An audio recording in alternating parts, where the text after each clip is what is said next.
Bonjour à tous.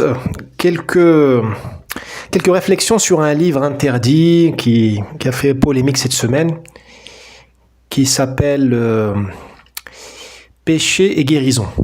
Alors le vrai nom en arabe c'est Ad-Da ou Ad-Dawa, ce qui se traduirait en bon français la maladie et son remède. Ad-Da c'est la maladie, Ad-Dawa c'est le remède.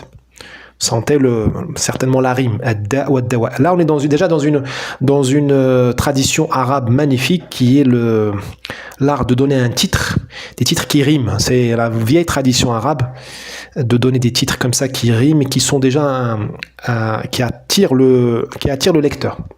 C'est une vitrine en soi, le titre. Alors, livre qui a été jusqu'à il y a quelques jours en vente libre sur Amazon, tout ça, à la Fnac. Un militant, je crois, l'a débusqué chez la Fnac, il a fait une vidéo. L'affaire a été pris de... La mayonnaise est montée. J'ai pu me débrouiller. Donc, je l'ai lu. Je l'ai lu, pas entièrement, mais j'ai peut-être lu 80%. Et me suis posé la question, qu'est-ce qu'il faut faire de ce genre de livre-là? Bon, si vous n'êtes pas au courant du sujet, je vous pose quand même le contexte. C'est un livre écrit apparemment, je dis bien apparemment parce que je soupçonne le faux, mais en tout cas écrit par un qadi, imam, un savant musulman syrien du XIVe siècle, qui est une espèce de guide pour les jeunes, ou un guide de vie, on va dire. Hein. C'est un guide de vie, c'est un livre de développement personnel. Hein, c'est un guide de vie, un manuel de vie, comme on n'en fait plus beaucoup aujourd'hui. Enfin, on en fait dans le monde du coaching, mais pas dans le monde des moralistes. Hein. On n'a plus de moralistes aujourd'hui. On a Sandrine Rousseau, mais on n'a plus des La Rochefoucauld, des Bossuet, des Blaise Pascal, ou voilà, ou même des Chateaubriand. On est vraiment dans, voilà, c'est soit des écologistes un peu que vous connaissez bien, soit des coachs. Et évidemment, ils ratent bien sûr l'essentiel. Donc c'est un livre qui part du principe que l'âme est tourmentée. L'âme du musulman est tourmentée par le péché et il est attaqué par le péché, par le diable, et il doit se défendre. Et là, le livre apporte des défenses spirituelles concrètes contre le péché. Le péché étant considéré comme la maladie. On est dans une approche tout à fait religieuse classique que l'on peut trouver chez les évangéliques, les catholiques, les juifs. Voilà. C'est vieux comme le monde. Hein, vous avez lu la Bible comme moi, c'est rempli de ça. Ce qui est anormal, c'est la littérature, on va dire moderne, laïque, qui oublie qu'il existe un diable, qu'il existe un principe du mal, qu'il existe des démons, qui fait la croix sur l'existence des anges, sur l'existence d'alliés envoyés par Dieu pour nous aider, qui sont les anges, l'existence des esprits, tout ça c'est éteint, effacé par notre civilisation laïcarde scientifique. Ce que fait ce livre-là, dans un certain sens, c'est de rappeler ces évidences-là, qui sont évidentes pour l'humanité entière, à part l'Europe occidentale, qui s'est soustraite de l'histoire et qui a désenchanté le monde. Elle a mis une paroi de ciment sur les démons, les anges, le mal, l'enfer, les tentations. Elle a mis une paroi de ciment là-dedans. Elle a mis la raison et le libre arbitre. Donc mon corps m'appartient, je fais ce que je veux. La liberté. Bon. Dedans, le diable, c'est bien sûr infiltré, mais même si vous ne croyez pas là-dedans, à ces choses-là, l'Europe, l'Occident a privé l'être humain d'un tuteur. Vous savez, l'être humain est plus végétal qu'animal. J'aime souvent dire ça. La plante a besoin d'un tuteur. Vous savez ce que c'est que le tuteur? Ce sont des soutiens, ce sont des poteaux comme ça, des bâtons, des attaches auquel on accroche le tronc de l'arbre. Ça dépend de l'arbre, un bougainvillier, pommier, poirier. Hein, le tuteur change de forme et de hauteur et de la forme de soutien, l'intensité est différente. Mais le tuteur permet d'avoir à l'arbre une croissance verticale. Sinon, il a la scoliose, hein, et il lui permet d'éviter les accidents de parcours. Quand il y a des coups de vent, l'arbre ne se casse pas, ne s'affaisse pas. Quand il y a quand il est chargé de fruits où le feuillage est épais, eh bien l'arbre ne se casse pas. Les tiges les plus fragiles ne se cassent pas. Et le tuteur donne à l'arbre, il lui permet d'exprimer sa vocation. Parce que vous imaginez un pommier qui ne croît pas comme ça en vertical, il va devenir une espèce de haie. Ce sera un faux pommier ou un pommier raté, un pommier qui n'a pas accompli sa vocation, qui n'occupe pas l'espace qui est le sien, dont la canopée n'occupe pas le volume qui lui est dévoué, qui ne fleurit pas de la manière optimale. Donc c'est ça ce que notre époque a perdu de vue, ce dont notre époque nous prive, c'est de ça, de ce tuteur. Et les religions sont des tuteurs. Parce que qu'est-ce que c'est que le tuteur? C'est un guide, une direction. Hein, tu vas là, tu vas pas là, tu vas pas là, tu vas là. Sont des limites. Les limites sont difficiles. Hein. Le ramadan, c'est difficile. L'abstinence sexuelle chez les catholiques ou partout, c'est difficile. Le refus du meurtre, c'est difficile parfois. Ne pas convoiter la femme d'autrui, c'est difficile pour certains, etc., etc. Ce sont des limites qui sauvent l'être humain. Sinon, la plante s'affaisse, elle devient une herbe sèche, elle devient une herbe quelconque. Hein, vous voyez, si on continue sur la métaphore de la plante. Donc, notre époque a enlevé la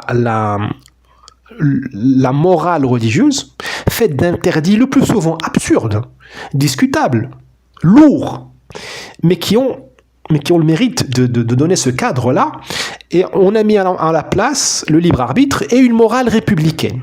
Hein, républicaine, protestante aux États-Unis, en France c'est la morale républicaine, mais elle-même nous l'avons déconstruite depuis mai 68. C'est-à-dire qu'on a enlevé le catholicisme, on a mis à la place la République, la morale républicaine, bourgeoise, why not? Pourquoi pas?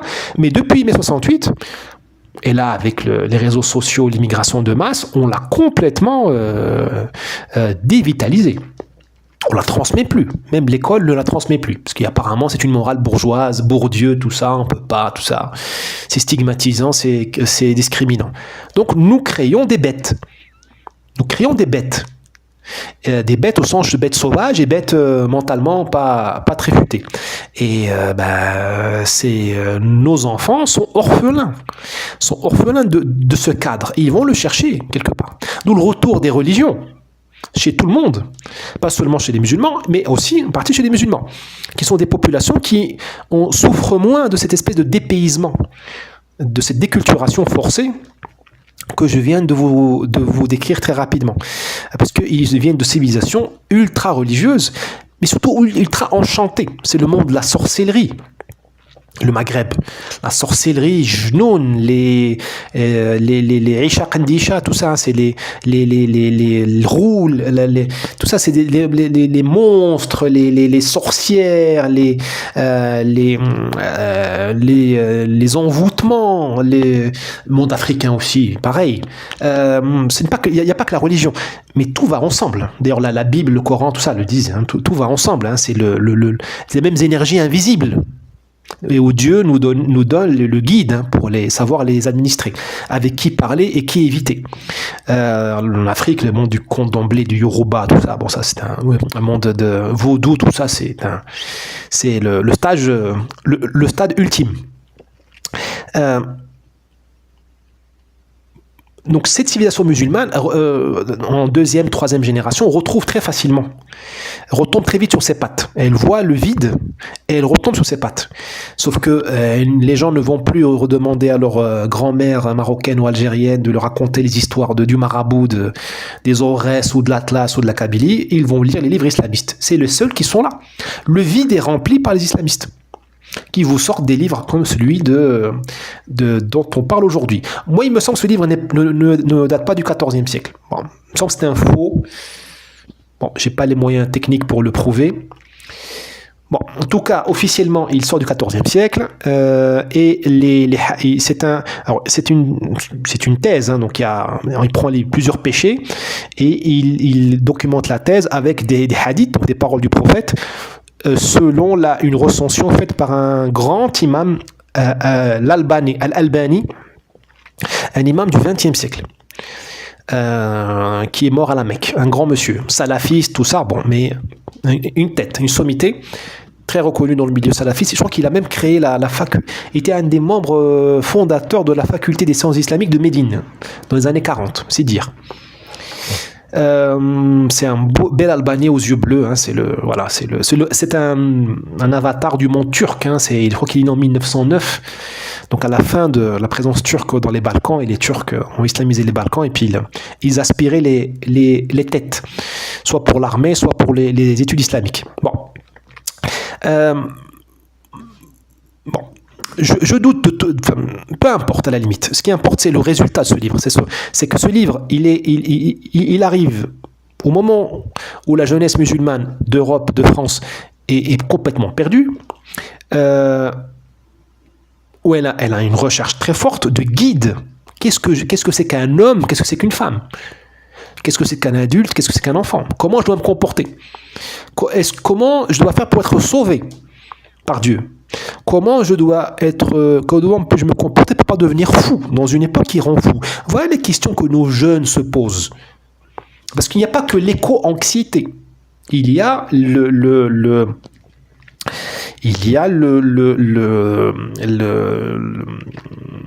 comment dirais-je, il y a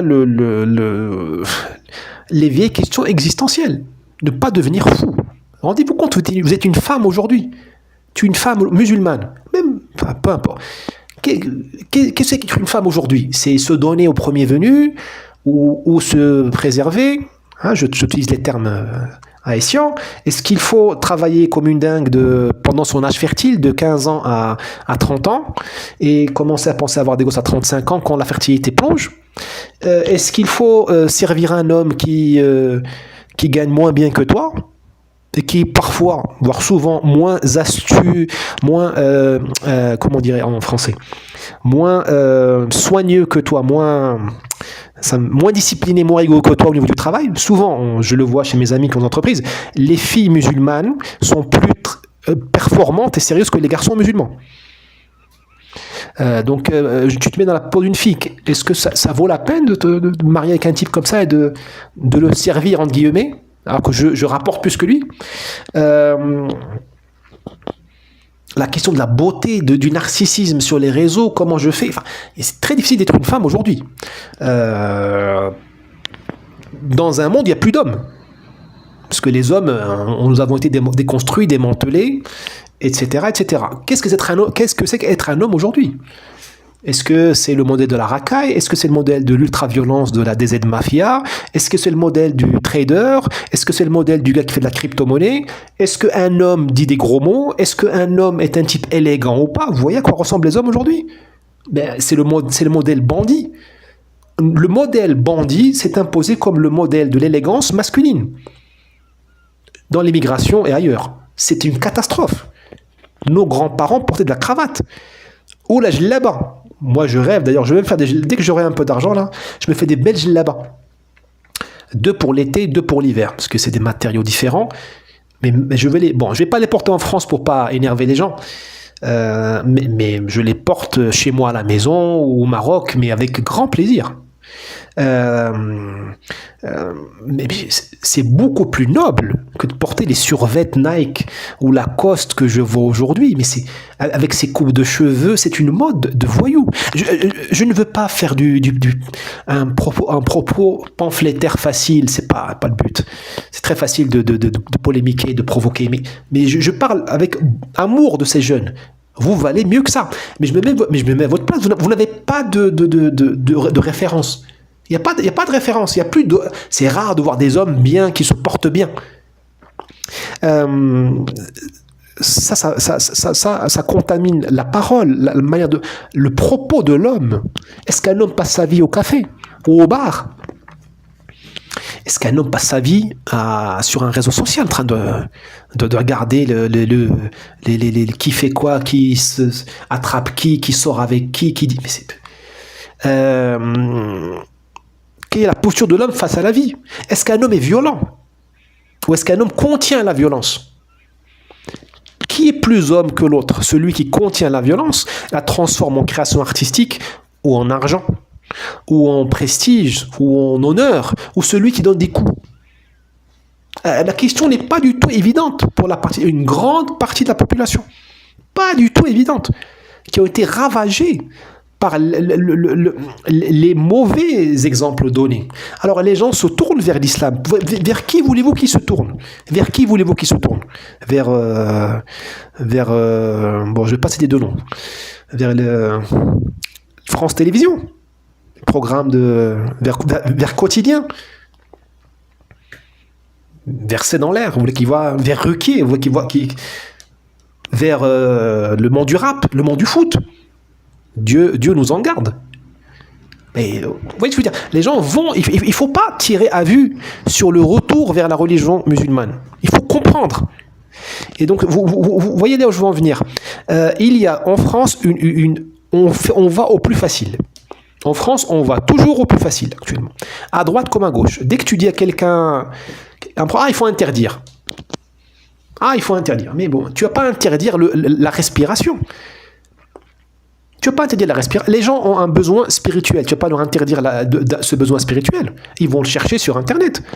Et si Amazon interdit un livre, tu auras des bibliothèques islamiques qui vont le vendre sur Internet. Hein. Ou en PDF. C'est pas... Je veux dire, les gens qui produisent ces trucs-là ne font pas ça que pour l'argent. C'est un projet politique, civilisationnel. Donc, ce n'est pas un livre du XIVe siècle qui va leur permettre de gagner de l'argent ou d'en perdre. Enfin, de faire faillite ou de faire fortune. Ce n'est pas ça l'enjeu. Ce qu'il faut, c'est comprendre d'abord les motifs des gens et essayer de les... Ensuite, d'abord, il faut comprendre les motifs, comprendre à quoi on a affaire, lire les livres, moi je l'ai lu, le déconstruire, et ensuite dire aux gens, voilà ce livre, voilà ce qu'il y a de bon et voilà ce qui est de très dangereux. Et voilà ce que je te propose à la place. Je mets au défi les gens de proposer quelque chose à la place de ce livre. Qu'allez-vous leur proposer? Qu'est-ce que vous allez proposer? Vous avez des choses à proposer, mais vous, les Français, vous les avez oubliées. On va y arriver. Donc, le livre, c'est écrit ça se voit par un islamiste. Moi, je pense que c'est très récent, mais bon, je peux me tromper. Je ne suis pas exégète de ces choses-là. Il y a une obsession sur le sexe, notamment l'homosexualité. Alors, passive, active. Alors, il y a des longs développements théologique sur est-ce que l'homosexuel passif mérite une punition plus forte que l'homosexuel actif. Bon. Vous comprenez pourquoi le monde musulman n'avance pas très fort, ne fait pas beaucoup de progrès. Vous comprenez pourquoi Elon Musk nous ne risquons pas d'avoir un Elon Musk musulman, parce que nous passons beaucoup plus de temps à discuter de ces choses-là que de lancer des constellations de satellites. Hein. C'est de l'humour, mais ce n'est pas entièrement que de l'humour. Parce que, voilà, il y a des... Alors c'est croustillant, mais c'est n'importe quoi. Mais c'est croustillant, parce que on joue sur les mots, sur la semence, qui jette la semence dans qui, tout ça. Alors après, des discussions délicieuses et croustillantes dans le sens vraiment coquin, sur est-ce que l'adultère avec la femme d'autrui, avec la femme de son voisin, est-il plus grave que l'adultère avec une autre femme, qu'une femme avec laquelle on n'a aucune relation de voisinage, ou qui n'est pas la femme de son meilleur ami? Bon, vous voyez le niveau de la discussion. Alors, est-ce qu'il faut le punir par la flagellation ou par l'exécution? Alors là, on va te chercher des paroles supposément prêtées au prophète, et on va te faire des jurisprudences. Le prophète a appelé à la lapidation de la femme dans ce cas. Donc, comme là, on parle d'un cas qui est plus grave, donc c'est la lapidation de toute façon. Bon. Évidemment, on t'explique que tu peux coucher avec tes esclaves. Hein, on t'explique que le sexe avec les esclaves, il n'y a aucun problème. Bon, hein, et après on te dit l'islam est compatible avec la République. Bon. Mais bon, hein, Il faut envoyer la facture, comme je dis souvent, à la rue de Solferino, siège du Parti socialiste. Et une copie pro forma au siège de l'UMP, UMPS, je sais pas quoi, là, comment faut appeler ça, les Républicains, parce qu'eux aussi ils ont. Mais bon, mais d'abord la facture principale, l'original, vous l'envoyez au rue de Solferino, s'il vous plaît. Donc, vous avez toute une discussion là sur le lesbianisme. Alors, voilà, il faut quand même reconnaître à ce cher Syrien hein, qu'il a quand même une sacrée. Enfin, on voit que c'est écrit par un homme parce qu'il dit le lesbianisme, les caresses entre les femmes, quand même, c'est moins grave que le contact sexuel entre deux hommes. C'est beaucoup moins grave. Il y a, je m'excuse de rentrer dans les détails. Hein. Il n'y a pas de pénétration, donc voilà, ça mérite pas l'exécution. Bon, ok, très bien. Donc, vous voyez le niveau. Après, il y a toute une discussion sur, je trouve très intéressante sur parce que en tant que musulman, elle résonne très fort en moi sur comment lutter contre les tentations. Et qu'est-ce que tu es si tu ne luttes pas contre les tentations? Les tentations du meurtre, de la fraude, du mensonge et autres. Donc là, tu as toute une analyse sur le pouvoir de la prière et de l'évocation de Dieu. Moi, sur ce coup-là, je ne vois pas ce qu'il y a à interdire. Si on voulait, on peut interdire toutes les religions. On interdit la Bible, la Torah. On peut tout interdire si on veut. Au nom de... Voilà. Aujourd'hui, avec toutes les lois que nous avons aujourd'hui, on interdit la Bible facilement. Et Jésus, on le crucifie une deuxième fois. Au nom de l'homophobie, au nom de la tolérance. On peut. Jésus, il n'aurait pas une chance aujourd'hui. Hein, que Dieu me pardonne s'il revenait. Il serait en tôle dès la première parole. Parce que, voilà, toutes les lois que nous avons faites. Mais si on oublie, hein, si on oublie qu'on est en 2025 et que 26 et qu'on se pose dans une logique religieuse, il n'y a rien de... Enfin, c'est très intéressant, toute l'approche sur comment la prière est une tentative pour t'éloigner du péché. Après, il y a tout un truc qui touche les musulmans, c'est les punitions pour ceux qui ont péché. Là, c'est génial, d'un point de vue de l'horreur. Côté artistique, qui touche... On est un peu dans la comédie de Dante, hein, parce que il faut revenir dans un monde monothéiste, hein, l'humanité est encore au 15e siècle.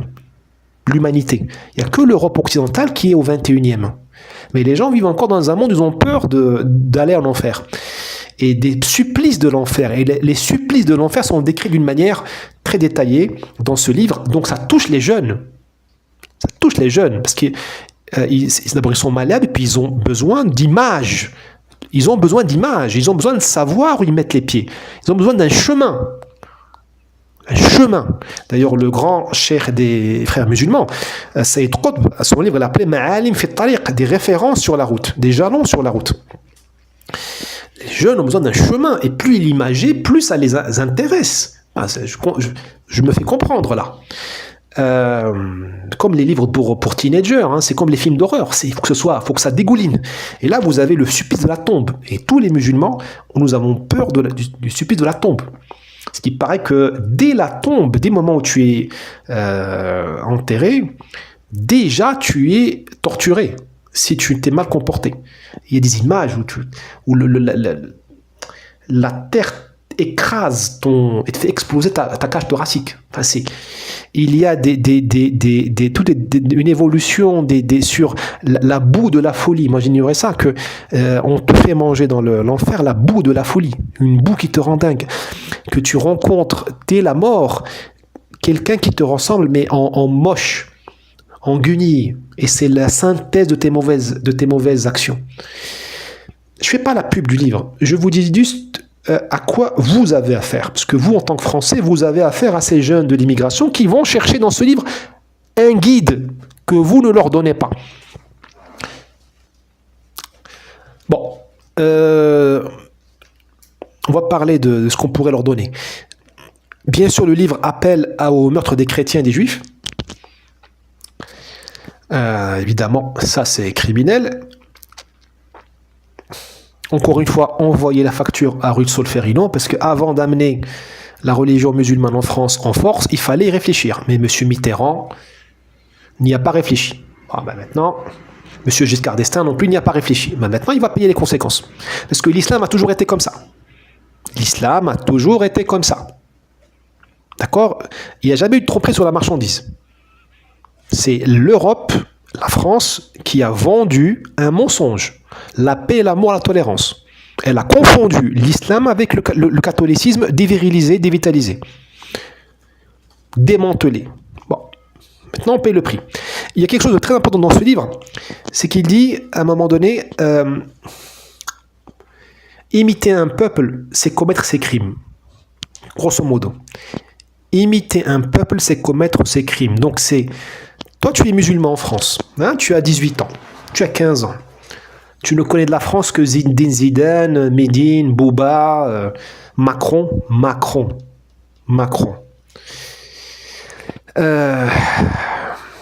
Ton prof déconstruit du collège de Sarcelles ou de je ne sais quel... Je ne veux pas stigmatiser les villes, il y a des gens très bien à Sarcelles, et puis souvent ce sont des victimes. Un jeune de Sarcelles, c'est pas sa faute si on lui envoie des profs nuls ou qui ont peur de donner des cours. Moi, j'ai eu beaucoup de chance au Maroc, j'avais des profs français agrégés qui étaient contents de donner des cours parce qu'ils n'avaient pas peur des élèves, ils étaient bien payés, ils étaient contents d'être au Maroc et ça se voyait dans le niveau qu'on a reçu.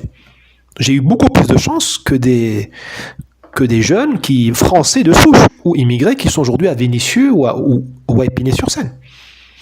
Évidemment. Dans le même système éducatif français. Public, d'accord. Bon. Donc, ce jeune-là, il entend ça et dit, mais Dieu me dit de ne pas être français. Parce qu'il y a tout un développement où il dit, tu dois combattre le péché. Si tu vois, alors là, il parle de Lot, hein, les sodomites. Je vous dis, c'est obstiné par le sexe. Il dit, voilà, sont morts, toute la ville est morte, même ceux qui n'étaient pas des sodomites, c'est-à-dire ceux qui laissaient faire les sodomites. Et il dit ensuite, voilà, donc, parce que Dieu pense que si tu vis parmi un peuple, tu le laisses faire, ou tu l'imites, donc tu t'assimiles à lui, eh bien tu seras jugé comme lui. Tu es musulman, tu dis au diable l'assimilation, au diable même l'intégration. Tu deviens un anti-français armé. Puisque Dieu te dit, si tu imites un peuple, tu deviens comme lui. Tu deviens comme lui aux yeux de Dieu. Mais c'est la punition extrême. Ce livre est un livre anti-français. C'est une arme de destruction massive contre l'assimilation. Et croyez-moi, il y a des livres comme ça, il y en a des centaines. Et encore, ceux qui lisent, la plupart ne lisent même pas, ils sont sur TikTok. Alors, des contenus sur TikTok qui disent que s'assimiler à la France ou même l'accepter, c'est un péché aux yeux de Dieu, mais on les ramasse à la pelle. Que fait la France face à ça? Que fait la place Beauvau face à ça? Que fait Madame Datier la culture face à ça? Parce que la culture, hein, l'esprit, tout ça. Que fait l'Élysée face à ça? Que fait Madame Delphine Ernotte avec ses 4 milliards d'euros gaspillés à faire de la propagande contre CNews? Qu'est-ce qu'elle fait, Madame Ernotte, là-dessus? Que fait France Culture, Rien. Que fait la mosquée de Paris? Parce que moi, bon, on oublions que la mosquée de Paris bosse pour l'Algérie, peu importe où on s'en passe, de toute façon. C'est pas... Ça a toujours été comme ça. L'indépendance coûte cher. Votre humble serviteur sait de quoi il parle. L'indépendance coûte très cher. Donc je comprends que les gens prennent des ordres, des instructions ou des budgets ailleurs. Hein. C'est-à-dire que ma vie serait plus facile si je prenais des budgets moi aussi ailleurs ou des instructions ailleurs. J'ai choisi l'indépendance pas par gloire, parce que mes parents m'ont élevé comme ça. Hein. On est des shorfa, Nous croyons que nous descendons du prophète, en tout cas par ma mère. Enfin, le village entier nous le reconnaît. Parce que à l'époque, mes grands-parents avaient des fonctions de juge de paix. Donc, ils avaient une compensation, les traités de Cholfa. Donc, on a gardé cette espèce de fibre d'indépendance. Parce que quand tu as cette auréole-là, tu n'as pas besoin de baiser les mains pour te faire financer ou pour te sentir quelque chose. Tu te remplis de toi-même. Bon, peu importe. Donc, la mosquée de Paris, tout ça, il dit, voilà un sujet. Tout le monde s'en fiche. Donc maintenant, comment on répond à ce livre-là, qui est un livre anti-français, parce qu'il est macho, pas seulement homophobe, il est macho, il est archaïque. Mais je m'excuse, l'islam mainstream, orthodoxe, est comme ça. On ne va pas interdire l'islam en France, bon sang. Si vous voulez l'interdire, vous m'avisez. Il y a plein de choses à faire. Moi, en tant que musulman, je peux me mettre à votre place. Parce que je sais que l'islam n'est pas compatible avec la France. Mais puisque ce n'est pas au programme, qu'est-ce qu'on fait? Parce que interdire seulement, c'est un acte de paresse. En plus, assez inutile. Mais bon, vous avez des choses en soute. Vous avez deux choses en soute. Pour aller très vite, parce qu'on est déjà à 30 minutes. Puis ça vous obligera un peu à lire mes livres ou à m'écrire en direct et puis on en parlera. Parce que de cette question-là, je m'en suis pas mal occupé. Malheureusement, à droite, ça passe pas très fort parce que à droite, les gens attendent des espèces des kalachnikovs contre l'islam. Mais on n'est pas en guerre contre l'islam. Si on l'est, il faut m'aviser. Parce qu'on travaillera sur la remigration, mais là on ira tous en stage commando chez nos amis vénézuéliens maintenant qu'ils ont été libérés, ou nos amis colombiens, j'ai quelques adresses, ou chez nos amis ukrainiens, ou je sais pas quoi. Hein. Mais je pense pas que le programme ce soit celui-là. À gauche, je vous en parle même pas. À gauche, ils ont peur de leur ombre, ils surinent dessus. Donc, puis souvent ils ont vendu le match. Ils sont déjà avec le monde de demain. Ils sont avec l'anti-France. C'est comme les... D'ailleurs, si la révolution, si les Khomeini, si les ayatollahs d'Iran tombent, soyez certains qu'ils vont être recueillis par nos amis de LFI ou le monde de la gauche française. Hein. Ils vont être accueillis chez nous. Vous allez voir. Ils seront chez nous dans la Creuse, dans un château, en train de se préparer pour la révolution 3.0, qu'ils feront quelque part en Europe, parce que l'avenir maintenant de l'islamisme, c'est plus le monde arabe ou le monde islamique, c'est l'Europe. Parce que si la Perse se réveille, ça veut dire que si elle ouvre les yeux, il n'y a plus aucun pays qui va... C'est fini, on va perdre le joyau, l'islamisme perd son joyau. Il va s'exporter en Europe. Revenons au sujet. Qu'est-ce qu'il faut faire? Vous avez deux choses. Les jeunes sont orphelins. Ils veulent un guide, un patron, un chef à suivre. Comme dans l'armée, parce où nous avons tué le père. Enfin, pas moi, ni vous, mais bon. Cohn-Bendit et l'éducation nationale, et Quotidien, et Canal+, de l'époque des années 80, l'irrévérence, a tué le père. Bon, maintenant, les jeunes veulent un père. Donc, si vous voulez pas que le père soit le barbu, et vous devez soit avoir votre barbu à vous, votre musulman populaire, pas le musulman qui boit du whisky comme moi, le musulman populaire qui va apporter un discours à cette jeunesse, qui est un discours musulman, je dis bien musulman, qui réponde à ses gènes, à ses fibres, à sa sensibilité, et qui l'oriente dans la vie. Parce que on peut être un bon musulman, être heureux dans la vie, être un bon citoyen au service de la France. C'est pas facile. C'est plus facile d'être français quand on est d'origine chrétienne. On va pas se mentir. Mais il y a des cas. Et il y a des cas historiques très connus, des grands Français de confession musulmane, grands par le cerveau et par ce qu'ils ont apporté à ce pays, pas par la taille de leur Rolls-Royce ou de leur fortune. Ça, c'est secondaire. C'est important, mais c'est secondaire. Donc, soit vous travaillez avec des musulmans, des authentiques, pas des musulmans, hein, je vous dis, qui sont... avec qui on prend des bières dans les bars du quartier latin, non. Musulmans authentiques, il y a beaucoup chez les Africains, les Noirs notamment, Tijani, Mouride, mais pas seulement. Pour travailler sur les jeunes, pour écrire ces bouquins-là pour les jeunes, et là vous les expurgez de tout ce qui est anti-français, tous les discours contre les juifs, les chrétiens, les homos, tout ça, la fixette sur le sexe, il faut parler de cul, de sexe, ça passionne les jeunes, on est tous passés par là.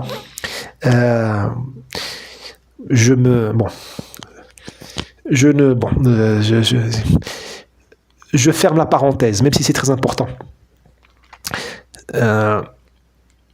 Mais il faut donner un discours, soit vous donnez un discours authentiquement musulman, mais adapté à la sauce française pour que ces jeunes-là boivent dans votre fontaine et pas dans la fontaine contaminée de Al-Qaïda ou de salafisme, soit vous leur donnez des modèles français, ce que j'appelle l'honnête homme. mon dernier livre, j'en parle dans l'identité d'abord, mon dernier livre. J'en parle de la diversité au séparatisme, de ce que je viens de dire là, de donner un modèle musulman aux jeunes musulmans de France. Des potes de droite n'aiment pas beaucoup que je dise ça, mais je suis désolé, moi j'aime la France. Si j'étais un type au service d'eux, ou un type qui vit dans la facilité, bon, j'aurais peut-être plus de cheveux, parce que j'aimerais bien me faire implanter des cheveux, mais bon, il faut vendre plus de livres pour ça. Je vous dirais, la laïcité, donnez-leur la laïcité, interdisez tout ce qui bouge, interdisez AJ+, interdisez le rap, mais ça marche pas. Ah, j'ai plus de batterie. Je suis pas contre la punition, mais je vous mentirais. Vous mentirez. Vous avez une opinion publique musulmane en France, il faut lui donner des choses qu'elle absorbe et dont elle a besoin. Le type mange de la viande, tu ne vas pas le servir, tu ne vas pas l'obliger d'être vegan. La laïcité n'est d'aucun secours face à une jeunesse musulmane, surtout telle que vous l'avez en France. Ultra excitée par le malaise identitaire. Si seulement elle était chez nous au Maroc, on arrive à gérer. Parce que on arrive à gérer. On a un savoir-faire 1400 ans avec l'islam. Vous êtes des vierges devant l'islam, mais c'est pas votre faute, c'est pas votre religion. C'est un produit importé. C'est un accident historique. Encore une fois, je me répète, envoyez la facture à madame, à la rue de Solferino. Bon, donc, vous avez le modèle de l'honnête homme, qui est un modèle français, qui peut attirer des jeunes musulmans de France. S'il était bien expliqué. Or, ces jeunes-là ne voient de la France que le colonialisme, Vichy, le racisme, Mitterrand. La France, c'est Saint-Exupéry. Voilà un mec.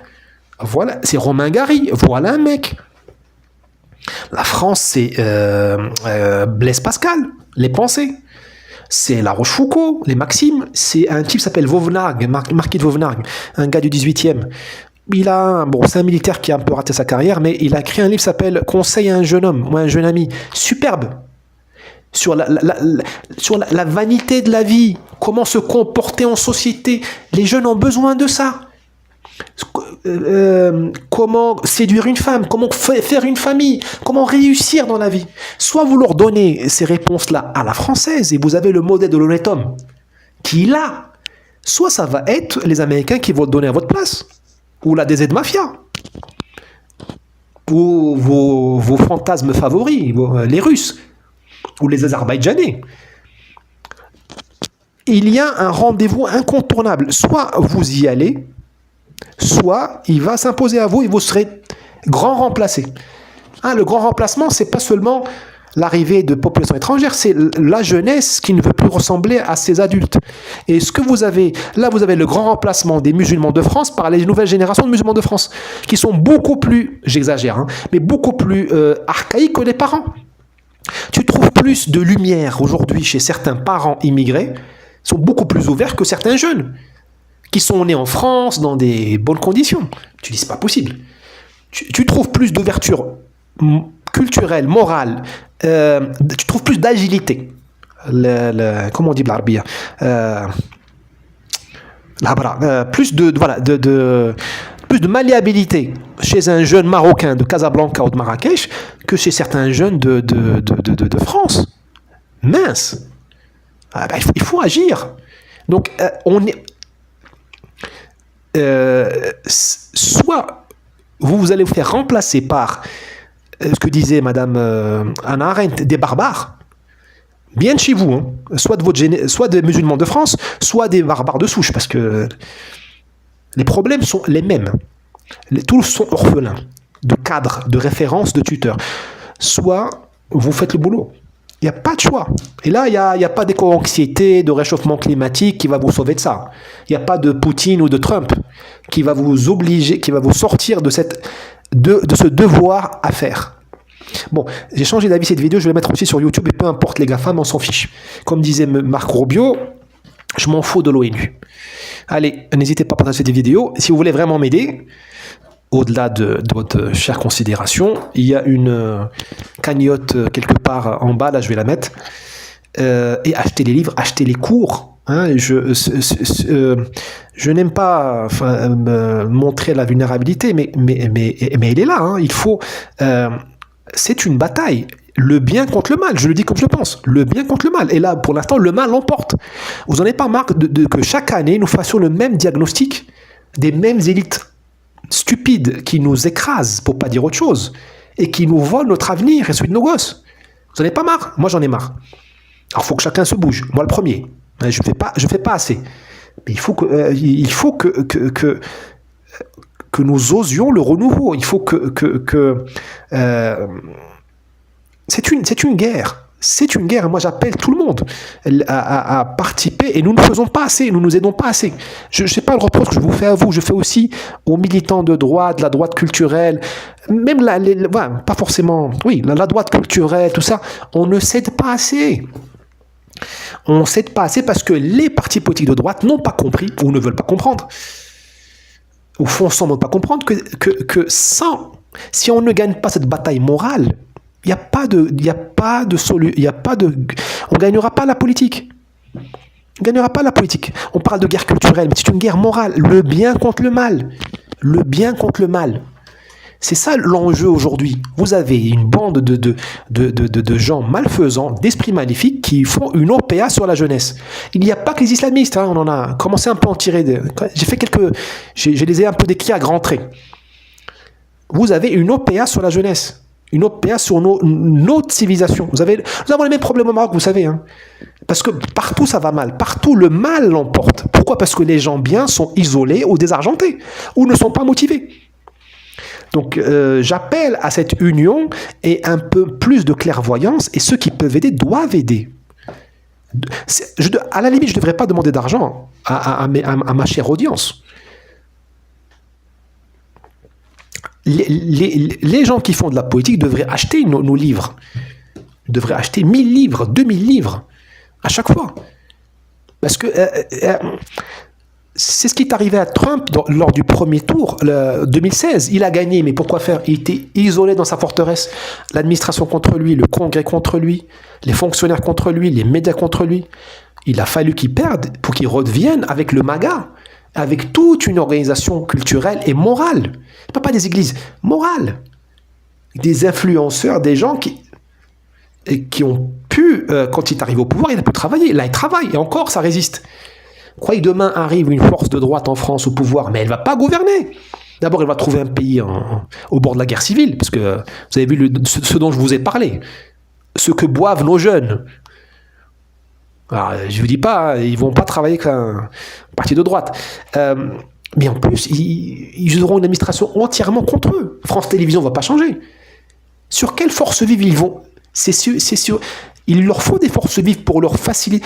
Nous sommes comme c'est pas très glorieux ce que je vais dire, des sucs digestifs pour digérer l'ennemi, la résistance sociale.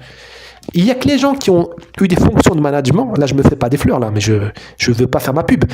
Il faut avoir gouverné des sociétés, dirigé des services pour comprendre ce que c'est que la résistance administrative. Et surtout des grands services où il y a des gens de différents niveaux culturels et de diplômes. Parce qu'un ordre donné ne vaut rien s'il n'est pas suivi. Vous passez votre journée à donner des instructions, à avoir des bonnes idées, et elles ne sont pas appliquées parce que la machine ne les applique pas. Il y a une déperdition, il y a une résistance et de la mauvaise volonté, ou il y a de l'incompétence.